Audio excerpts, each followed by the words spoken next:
Good morning, everyone. I am happy to join Andy this morning for the Team Kentucky update. Last week, we kicked off our Christmas toy drive for Eastern Kentucky families impacted by the historic flooding in July. We are nearing the 1-year anniversary of the deadly tornadoes in Western Kentucky, which was the tragedy that inspired our first toy drive. The response to that effort was something neither of us could have imagined. We witnessed hundreds of thousands of donations pouring in from all over the Commonwealth, the country, and the world. We know that this year is different. It's been a few months since the flooding took place. Families out east are still rebuilding, they're still recovering, they are still hurting. We plan to be with them today, tomorrow, and all the days ahead as they navigate the process of rebuilding their lives. This time of year can be challenging, and we want to help provide some relief and definitely joy to those families, many of whom lost everything. We need your help so we can reach as many kids as possible. If you have the capacity to give this Christmas season, please consider donating. We are seeking new toys in their original packaging. Please avoid gift wrapping so that volunteers can sort toys and families can see what they are getting. Kids of all ages were affected in this disaster, from babies to teens, so please keep that in mind as you shop. No item is too big or too small. We will accept books, games, toys, arts and crafts, stuffed animals, anything you think that a child will love. Whatever you are able to give will bring joy to a child this Christmas. Last week, we launched our mail-in donation site for anyone who wishes to ship a toy. You can do so directly to Jenny Wiley State Park.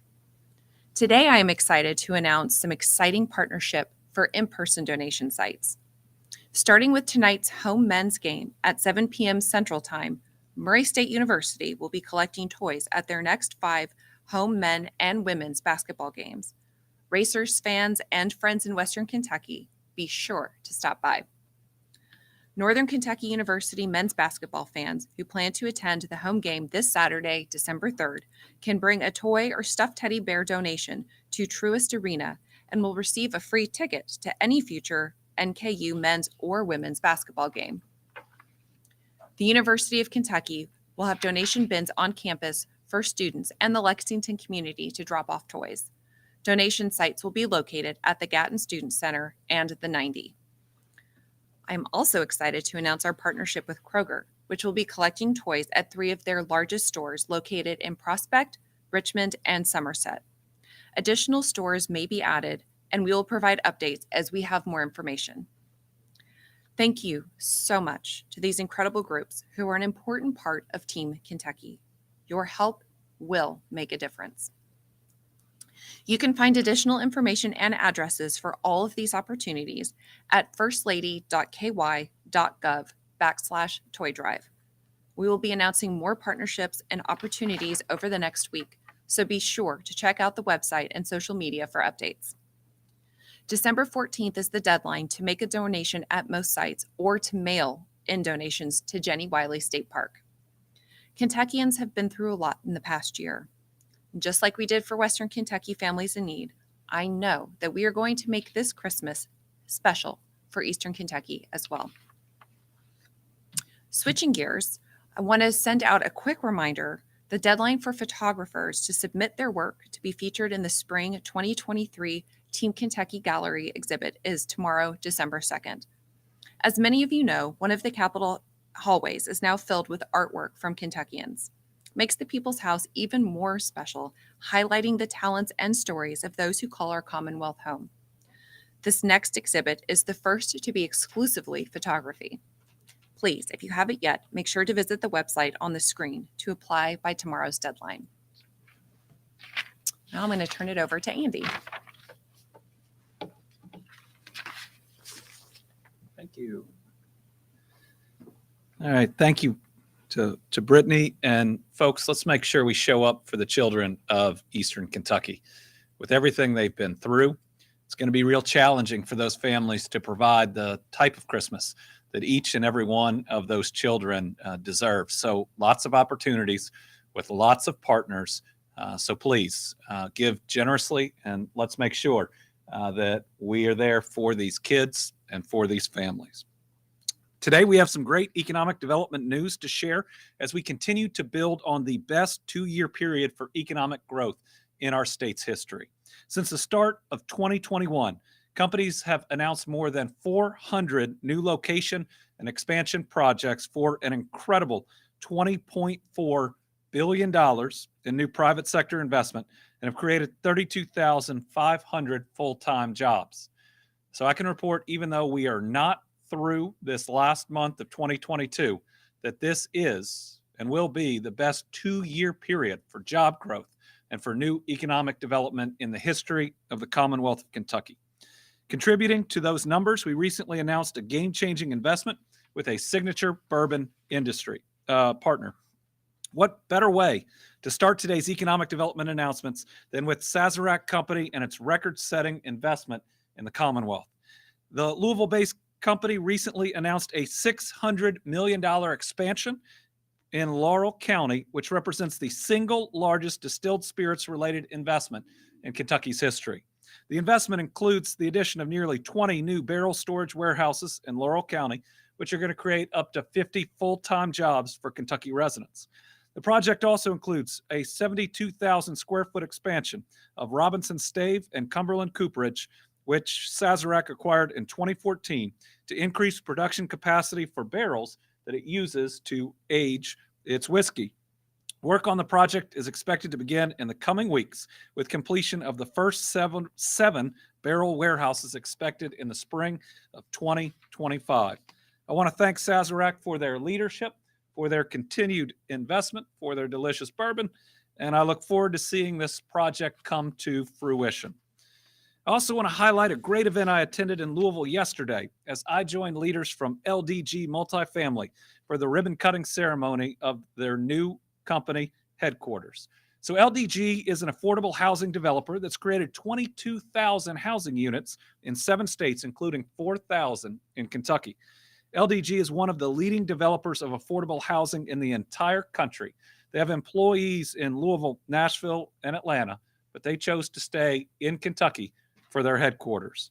In August of last year, we announced the incentive package for their $10.75 million investment as they had outgrown their previous headquarters. So this is larger space in Louisville's historic Madrid building that now houses the company's existing staff.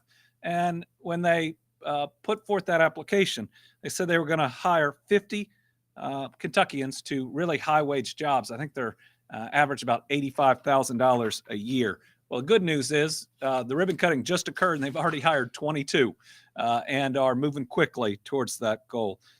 This is a great company run by great people who have a real passion for serving those in need. If you go to one of their facilities, they work on after-school tutoring, additional educational opportunities, trying to meet the needs of folks that maybe with just a little extra help and that place to live can really provide more opportunities for that next generation. That's something as a parent I know we all want. All right, some additional good news. And this hadn't been good news for a while, but it's gas prices. They continue to drop. Kentucky's gas prices are 29 cents below the national average. We're one of the states with the lowest gas prices in the country. As of today, our average is $3.18. It's just barely under $3.18. It's 3.179. That's down 3 cents just from yesterday, 12 cents from last week, and 20 cents from last month. This is a trend that we want to see continue. And at this rate, we may, in the coming weeks, get down to where we even were last year before rising gas prices. And we get, though, that inflation isn't just about gas prices. And especially moving into this holiday season, even with the incredible spending out there and the larger growth in our national economy than predicted, things can still be hard for some of our families. So as a reminder, a couple things we've done to keep more dollars in people's pockets. In February, we froze the rate on vehicle property tax for 2 years. That's going to save Kentuckians $340 million. filed an emergency regulation that froze the state's gas tax. It was going to go up on everybody. Gas was going to be at least 2 cents more expensive, and that can really add up. That's going to save Kentuckians $35.4 million. And I made a push to temporarily reduce the sales tax. Inflation hurts because things cost too much. It would have been the best solution to help to make things not cost as much. That would have saved Kentuckians $873 million in relief. Ultimately, the General Assembly refused to take that step. Remember, though, that there are other ways to save. We can save you $1 on your rent or in other areas. Then you'll have more dollars, whether that is for gas or for Christmas coming up. So remember, we still have funds to help people who are behind on their rent or on their mortgage, programs to help if you qualify on paying your internet bill, child care assistance programs, prescription drug assistance programs. These are all things that have been impacted by rising costs. So please check out those programs. If you qualify, we want you on them. We want you to get that extra help. We will make it through what is a temporary period of inflation. We get different experts telling us that it'll last different periods of time. But folks, it's hard, but we are going to make it.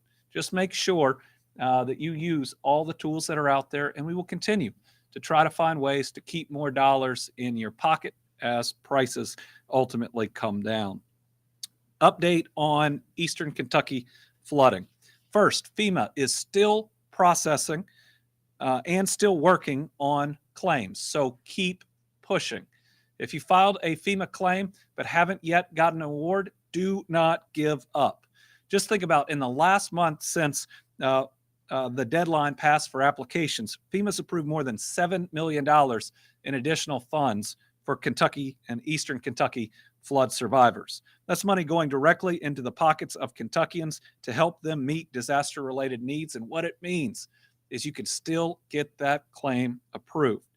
While our disaster recovery centers closed, there are 7 what we call multi-agency resource centers, or MARCs, that are still available for face-to-face help.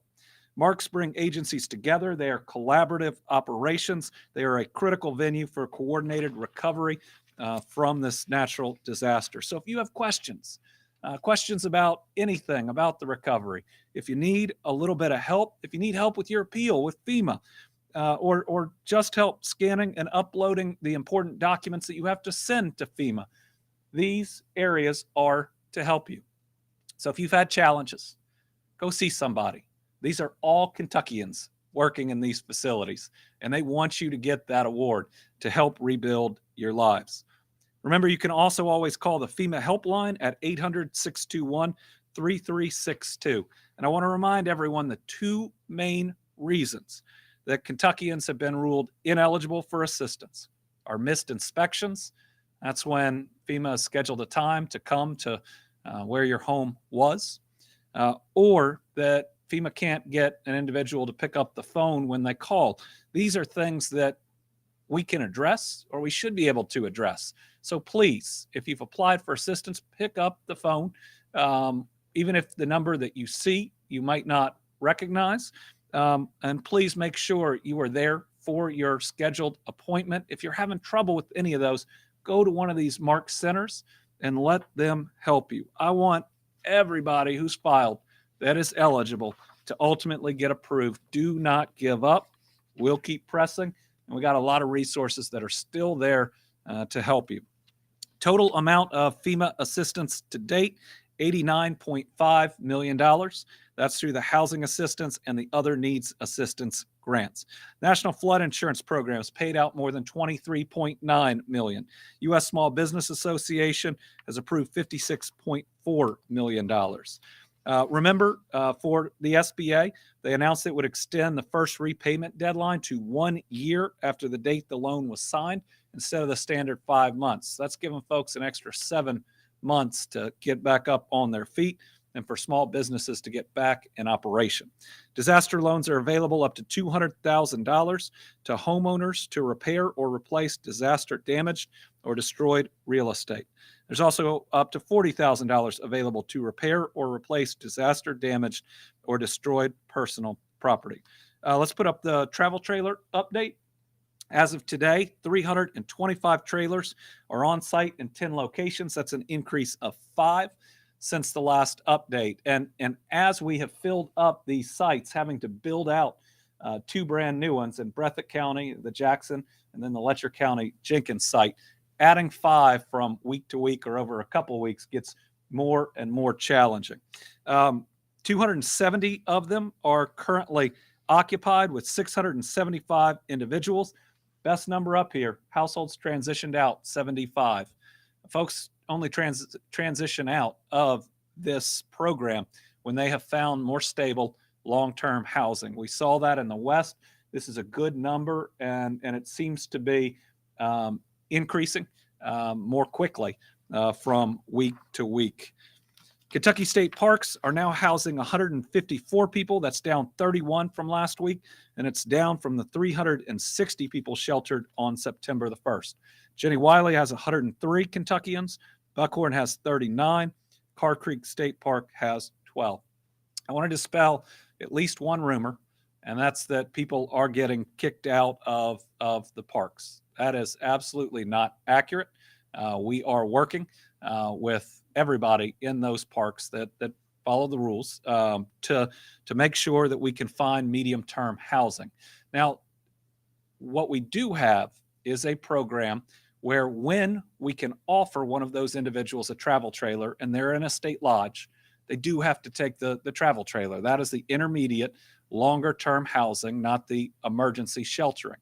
And ultimately, we've got to get the lodges back up and open for tourism that brings so many dollars that come into the region. But every one of these individuals is being offered what is a pristine travel trailer. Most likely they're on site at the state park. So I just wanted to make sure that we clarified for everybody what the process is, and we want to make sure that we continue to provide for the needs of as many Kentuckians as we can.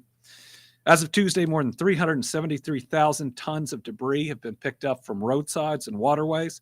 To date, we've cleaned 438 miles of creeks and streams. That is incredible. 24 bridges have been repaired or replaced.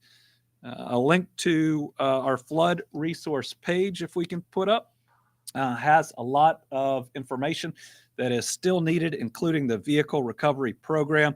I think we've picked up 38 flood damaged vehicles with another 18 that are coming.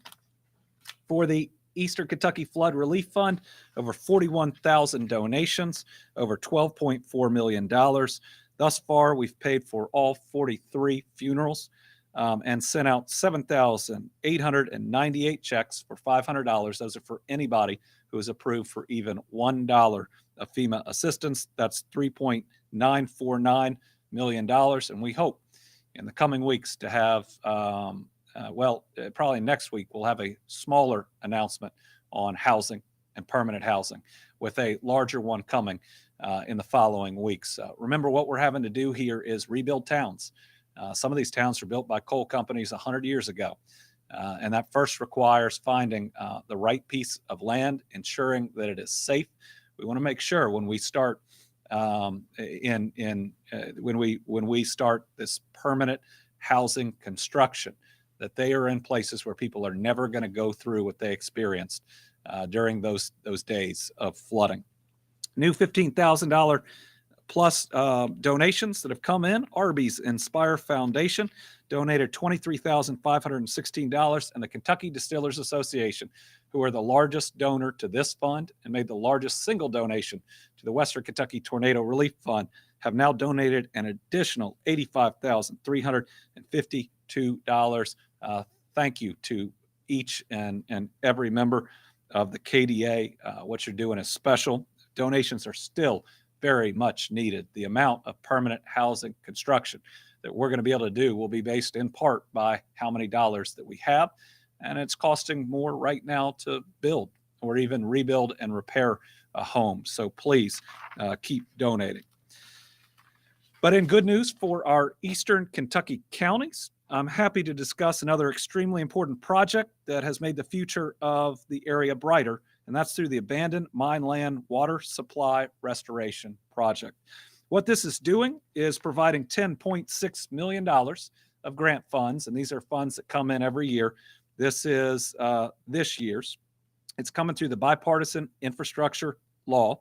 What we're going to be able to do is restore water infrastructure in Breathitt, Knott, and Letcher counties that suffered heavy damage in the flooding. It won't replace all of it, but this is an extra $10.6 million going into repair water and sewer infrastructure, which will be the largest cost of the rebuilding. The magnitude is significantly higher than just about anything else. How much damage has been done to our wastewater systems and water systems? I certainly think it exceeds $1 billion. 961 residents in Breathitt County communities of Lost Creek, Clayhole, Hardshell, Haddocks, Altro, Turner's Creek, Morris Fork, River Caney, and Watts will see $1.7 million worth of work. The work in Breathitt County is going to replace 4-inch and 6-inch water lines, meter bases, directional boring of stream crossings, and the installation of flush hydrants. It's going to ensure safe and adequate supplies of water. 2,500 customers in Knott County who live near Big Branch, Montgomery Creek, Highway 15 North, KY, Highway 1231, Ambergay, Sassafras, Kodak, and Vico will see about $4 million worth of work. The Knott County water system repairs and upgrades will help alleviate water loss and low pressure. And then 176 residences in Letcher County in the Millstone area will see another $4.9 million worth of work. This is helpful. It's going to take years to replace and repair, but ultimately upgrade, which is what we're going to be able to do as we're doing this. All of the damage to these water systems, this is new today, $10.6 million coming in through the bipartisan infrastructure law to help. All right, on high-speed internet. This is an administration that is committed to expanding access to reliable, high-speed internet. It's got to get to every single Kentuckian and every single Kentucky business. Commerce, education, healthcare, and so much more now almost requires high-speed internet because that's how so many of these services are being delivered. So this summer, we announced the largest public investment in the Commonwealth's history in broadband, more than $89.6 million in grants. That was augmented by the private sector investments to over $200 million. And it's ultimately going to help 34,000 Kentucky families and businesses that don't have access to internet or sufficient internet to have it. So just last week, I announced applications are now being accepted for the next round of public investment, which will exceed what we did over the summer. This time, just the public dollars will be more than $206 million, with, again, a private sector match, which we expect to create an investment of over $400 million in expanding high-speed internet across Kentucky. Applications for grant funding are available online from the Office of Broadband Development at broadband.ky.gov. These are competitively awarded grants, but they are focused on where we don't have internet in the Commonwealth, or where that internet is so slow it's like having no internet. Applications will be accepted until February 6, 2023, and we are really excited about what can be done here. This was a bipartisan agreement with the General Assembly. I can tell you that everybody in Kentucky believes that this is the moment where we can expand internet access faster than ever before. And I think everyone shares the collective goal, whether you're a legislator or in the executive branch, of getting internet access to every single Kentuckian. And we are going to see more of that in the coming years than we have ever seen. All right, we also have some exciting news today for Western Kentucky. One of the essential parts of our Better Kentucky plan is a continuous improvement of our transportation system, especially our highways and bridges. And in Western Kentucky, the longest awaited improvements of that transportation system has been the completion of Interstate 69. Today, we can say that the realization of that long held goal is in sight. Later this month, we will begin work on a project to bring the remainder of the Julian Carroll Purchase Parkway, that's 21 miles from Mayfield to Fulton, up to interstate standards. That will allow it to be designated as part of I 69 and will mean that we have an interstate running through those counties. The work is being done by a Kentucky company, Jim Smith Contracting of Grand Rivers. This is a $34 million project targeted for completion at the end of 2024. And as you might recall, I think it was also over this summer that we announced the award of a contract for the approach all the way up to the bridge in Henderson for I-69. What this means is we have construction either about to start or already underway on virtually all parts of I-69 in Kentucky, up to where the bridge will eventually be built. That is a significant acceleration of a project that this area needs. It will make Western Kentucky so much more competitive in so many ways, and it will open up counties that maybe haven't seen enough economic development because of the lack of an interstate system. It's going to be a huge lift for each of those counties, and I can't wait to see the new businesses and new business opportunities that we're going to be able to bring to some of those areas. Part of this project is also going to reconstruct the interchange at the Wingo exit. It will be a rebuilt diamond interchange with extended ramps better suited for an interstate. Pretty exciting. This is one of the three major projects I talked about when I was running, or even in some of my first addresses as governor. Those are the Brent Spence Bridge, and we are holding our breath, waiting for news from Washington on that one. The Mountain Parkway, where we are working on the last segments to 4-lane that and then announce the route that we're going to take for what will be the last leg to Prestonsburg, and then this I-69 project as well. All right, some more positive news today. There is financial help out there for people who take on the important task of opening and operating a child care center here in Kentucky. We know that if we want to continue to increase our workforce, childcare is absolutely essential, and we don't have nearly enough childcare centers in Kentucky. So more than $6.5 million in funding has been made available to help the childcare industry, including funds to encourage Kentuckians to open new facilities. Operating a licensed childcare facility is an important contribution to the workforce, and it's essential to parents, guardians, grandparents, and each of our communities. People who go into this line of work are helping our kids and helping our families. They're helping our kids get off to a good start, and they are additional adults that are investing in these children and ensuring a bright future. With an economy on fire, 32,500 new jobs announced just since 21 and more on the way, a lot of people are looking around for additional child care options. The amount of these one-time startup funds have now been doubled. So before you could receive $2,500 to help with startup costs, it is now $5,000. And that's to encourage more people to open child care centers. Now is the time to work together. Now is the time to continue to try to incentivize people to start their own small business in child care. For more information, contact the Cabinet for Health and Family Services Division of Child Care. Their phone number is 502 564 2524. This is the latest step that we've taken to augment our workforce, but it's certainly not the only one. We've worked to address the health of our people, things that are keeping too many people out of the workforce. That's the expansion of Medicaid into hearing, vision, and dental.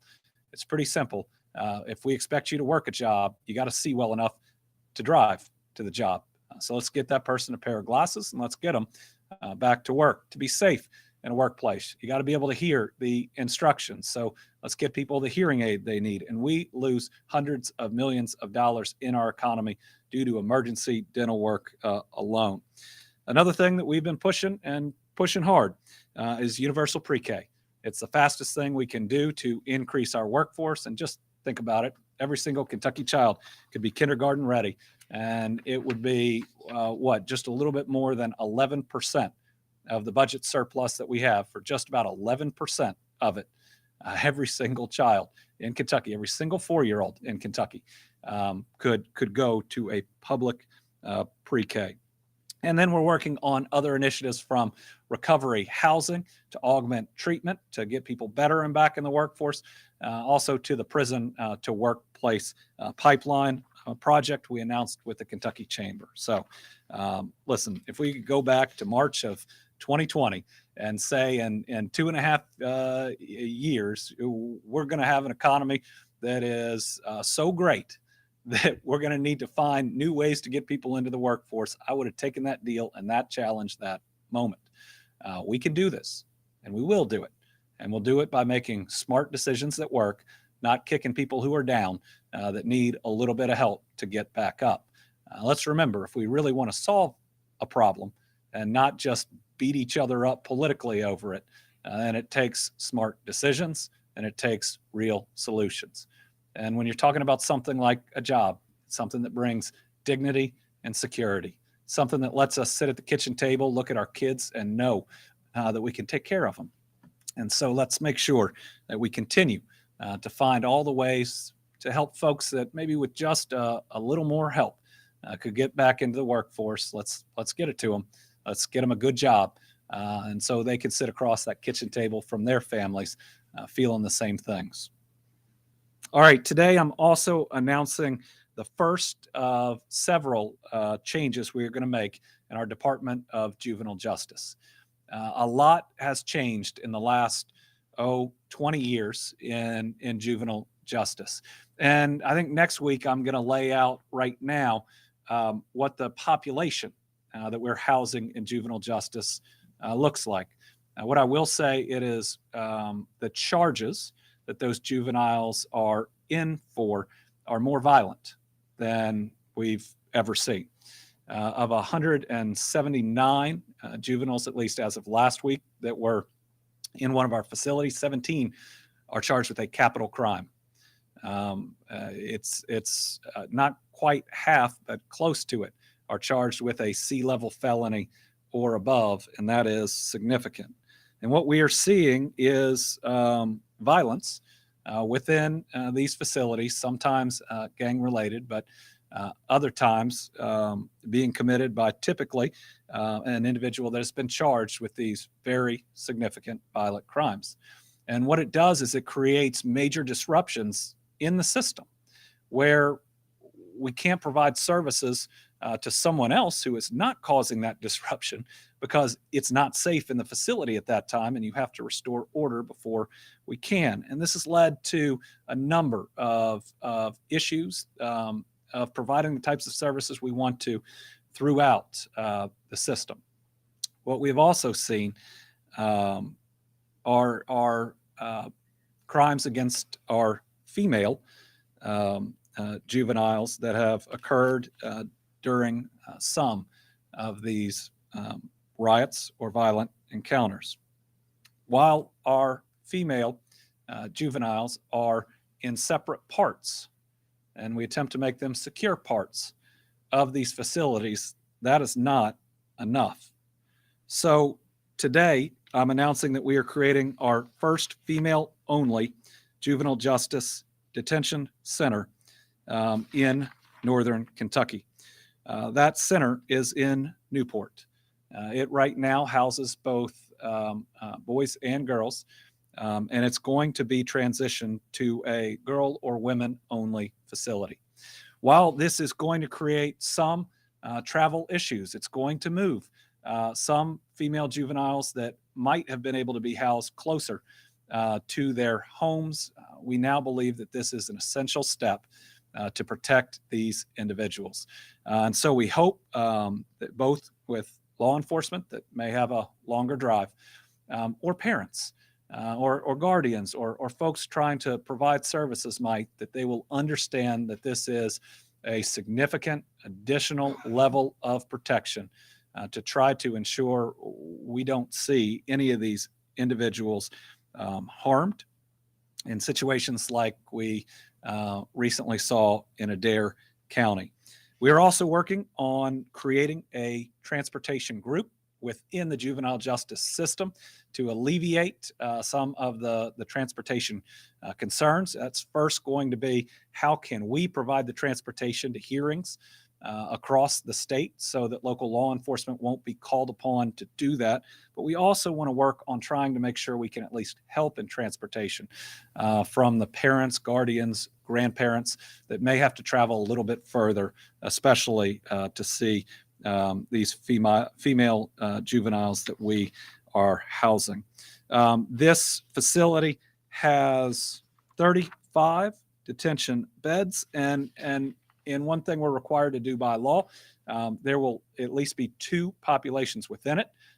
Those that are pre-adjudication, that means they haven't been tried and sentenced or sentenced, and those that are post-adjudicated. That means convicted of a crime and being housed in that facility. Next week, and I hope it will be next week, we'll announce some additional significant changes. The model that we've been following is one that, based on both the population that we are serving and what we are seeing, is outdated. And it is not providing the type of safety either for the workers. In the Adair County incident that is still being investigated, and I'm not going to be able to give any further details on that. We had at least two of our DJJ workers that had to go to the hospital, one with very significant injuries. We can't allow that to happen. We can't allow that to happen because, first, these are our folks, and they're there trying to do good work. And second, we can't allow it to happen because we won't be able to recruit additional people to work these facilities unless they are safe. But the second piece is it does not create a safe environment for the juveniles either. So there's going to be a lot more next week on some additional steps that we can take to provide more safety for those within these facilities. All right, speaking of safety, cold and flu season is here, and we are seeing more flu cases in a short period of time, I think, than we've ever seen. And respiratory diseases like RSV are spreading across the Commonwealth. Several schools have canceled in-person classes. There were 3 days canceled in my kids' school. So we continue to recommend a couple of things. First, please get the flu shot. It's actually pretty tailored for the current flu that we are seeing. Dr. Stack was talking yesterday about how it is very effective, but we need more people to get it. And we need people to get their COVID booster. The take up on the new Omicron booster nationally is really low. It does provide significant protection, and we highly recommend that people do it. RSV, please be on the lookout. Pediatric beds across Kentucky are almost entirely full. It just shows how significant it is, but there's some early data suggesting RSV activity may have peaked and be on the decline, and we certainly hope that that is true.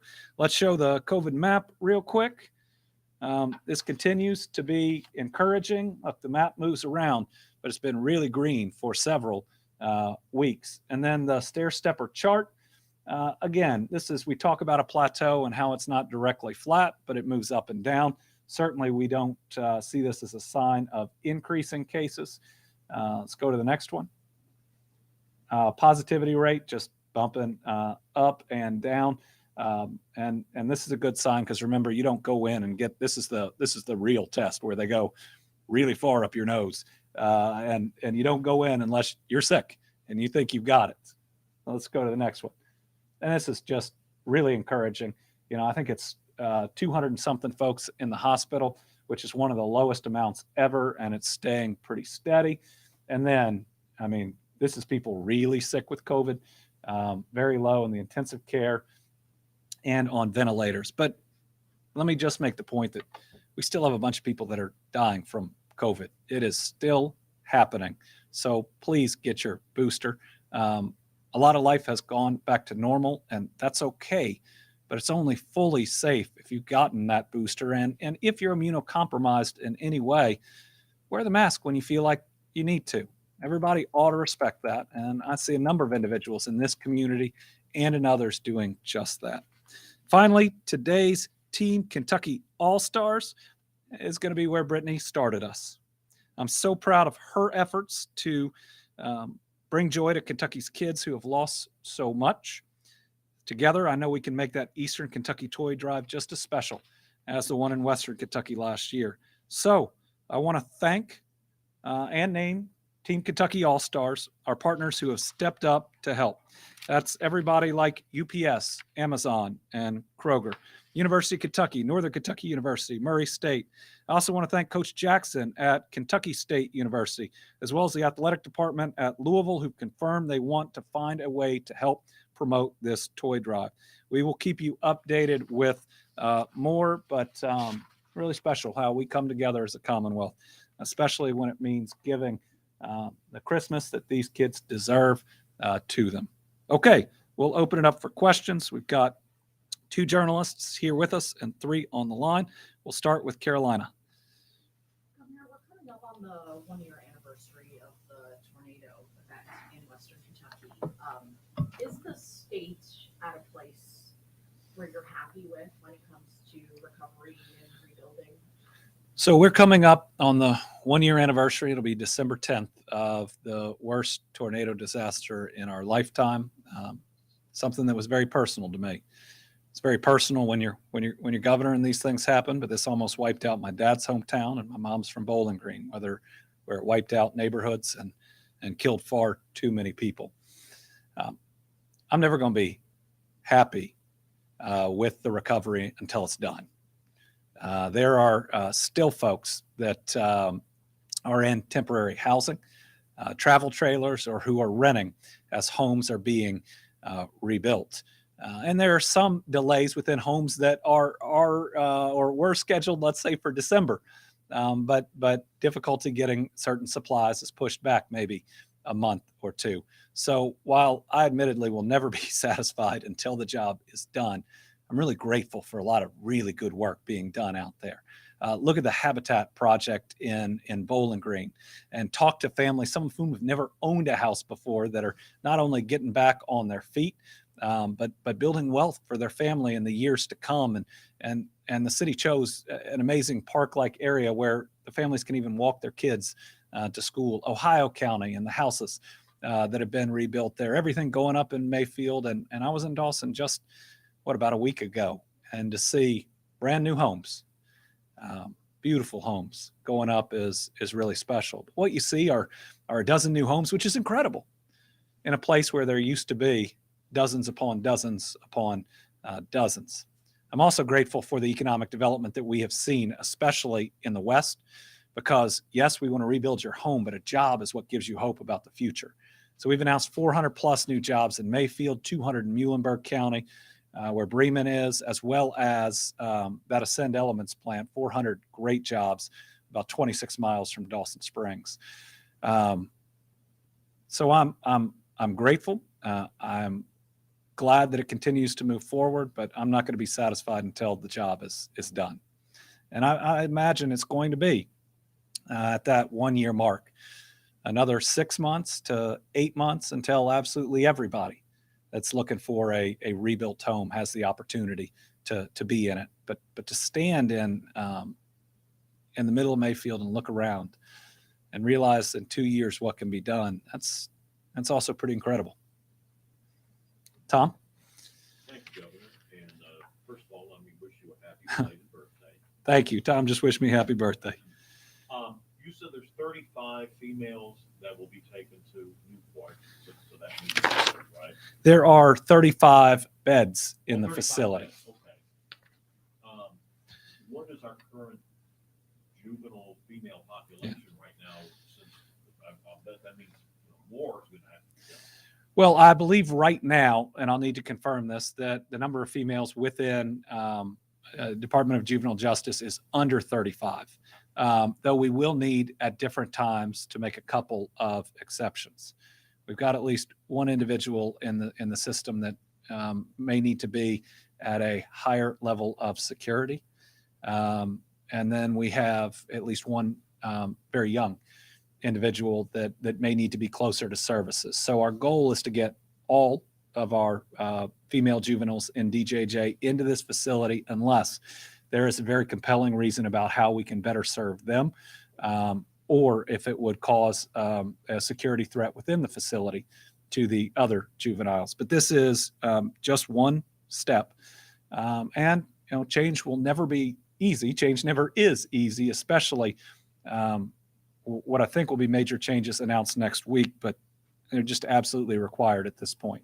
If I may follow Yeah. up quickly, have you been able to ascertain who the attackers were of the women, and I assume they will face charges if so? There is an ongoing Kentucky State Police investigation into the riot in Adair County. I fully expect there will be significant charges coming out of it. I believe there are 20 female juveniles in the DJJ system at the moment. So that means we have enough room. All right, online we've got Melissa Patrick.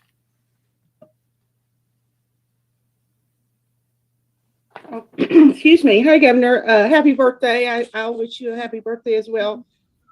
So my question is that you call for masking for immunocompromised people in Kentucky, but even if we're boosted, everyone's still at risk of long COVID. And in an op-ed recently, Dr. Kavanaugh suggests that public health officials are not raising enough warning about long COVID. So I'm just curious, what is Kentucky's public health advice to protect against this long COVID, and what role does masking play in that? Well, first, our advice to every single Kentuckian is get vaccinated and get boosted. If you look especially for Kentuckians under 60, the lives we're losing are almost entirely either unvaccinated or haven't gotten a booster to stay up with that level of immunity. So please, everybody, get it. But then also make good personal decisions. Your health status, the different health challenges you may be dealing with, and you now know enough about COVID to make an informed decision about what to do. Our country has moved past widespread masking. That's just where we are. But what I want to make sure is that we give the space for individuals who make that decision, and that they are not judged, and that they are in fact encouraged. And I see a lot of individuals choosing to do that. But certainly now people have all the information to make the very best decisions. And we're still learning a lot about long COVID. It's going to be something that stays with us for a while. But I'd also say I don't think we've processed the grief of what we've been through. We've lost 17,400 plus Kentuckians. I mean, we've never lost this many people in this short of time, at least in our lifetimes or in several lifetimes. So whether it's lingering strands of COVID, or whether it's the almost immeasurable loss in terms of life, we're going to be dealing and processing with this pandemic for a while. Austin Horn at the Lexington Herald Leader, who I think is going to ask me a question about a movie coming out.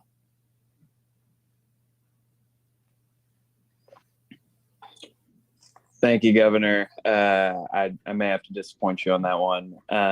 There are still some empty slots on the Democratic 2023 ticket, and I'm just wondering what you make of that compared to a ton of people on the GOP side of things filing for those offices. And are you yourself working to ensure that the rest of the Democratic down ticket in 2023, who would be running, not necessarily alongside you, but on the ballot with you, the rest of that ticket is strong? Or are you taking a more kind of let the chips fall where they may approach? Well, there's still a long time to file for office, constitutional offices for the 2023 elections. Now, admittedly, we've seen some more filing on the Republican side, primarily for one office, an office I know fairly well. I think you'll see filings coming in, and typically you get most of them for the down ticket in January, closer to that deadline. I have talks with people about what it's like to run statewide. I encourage people who I think will do a good job. But in the end, it is a very personal decision that people have to make. What you can do in these offices to help people are incredible, whether that was what we were able to do as Attorney General and putting more child predators behind bars than ever before, better protecting our seniors, suing all these opioid companies that have resulted in an enormous settlement that I hope can really help our people. Or as governor, I mean, the first week we restored voting rights to now almost 200,000 Kentuckians, protected health care for 100,000 before a pandemic that came 3 months later. What we've done with medical marijuana, all of our economic development announcements, expansion of Medicaid into vision, dental, and hearing. These jobs, you can do really good things for people, but it comes with a lot of personal sacrifice.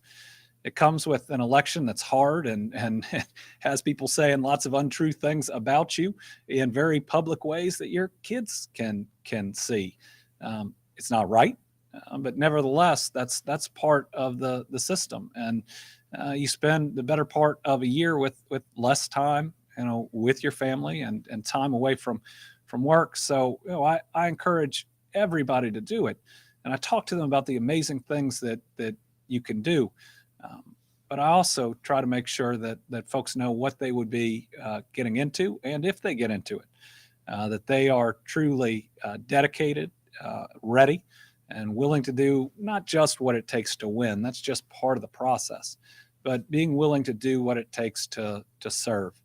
And I think in many ways, a lot of public service has now become about politics. It seems in DC they never stop. They're talking about number of D's versus R in this chamber or the other, when after the election you're supposed to actually try to move forward with good policy that could help the country. So I think you'll see a full down ticket on both sides, and I commend anyone who's willing to step up and provide service to the Commonwealth.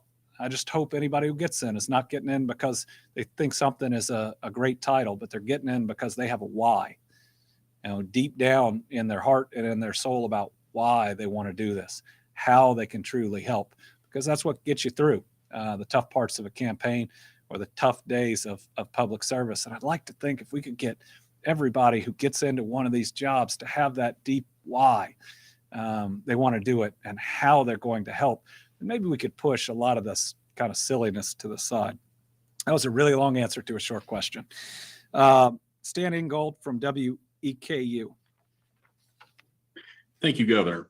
I want to look at Eastern Kentucky and the flooded areas, the areas that have been flooded.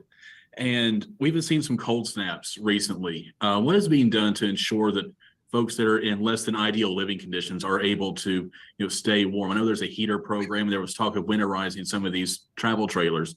What's going on with that right now? Yeah, we are actively winterizing the travel trailers right now. Work started on that weeks ago.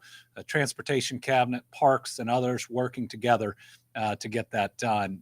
Emergency management is working with county and city officials on a heating program. So everyone is actively collaborating and working together now, especially as it gets colder. A lot of nonprofits are out there doing home repair, which is helpful as well. And we hope maybe even as early as next week to have an additional announcement on that. But we are very aware of what cold weather can do with folks that don't have secure housing. And we are moving very quickly to make sure we are addressing it in any and all ways that we can. I'm told the weatherization of the travel trailers are going well. Just make sure anybody who is getting a generator and or another means of heating that you read it very closely. Never put a generator inside a travel trailer. Remember, sometimes when we lose power and it's very cold, we don't lose people to the actual event itself, but with mistakes being made about where you place that generator or other equipment. Okay, thank you. That is the end of this week's Team Kentucky update. We will be back next week to continue to do our very best for helping the people of Kentucky. And folks, I know if you turn on the national news, it sounds like there's a new crisis every day. These are challenges, right? These are challenges we face, but we'll make them. We'll make it. We'll get through it, and we'll get through it together. Thanks.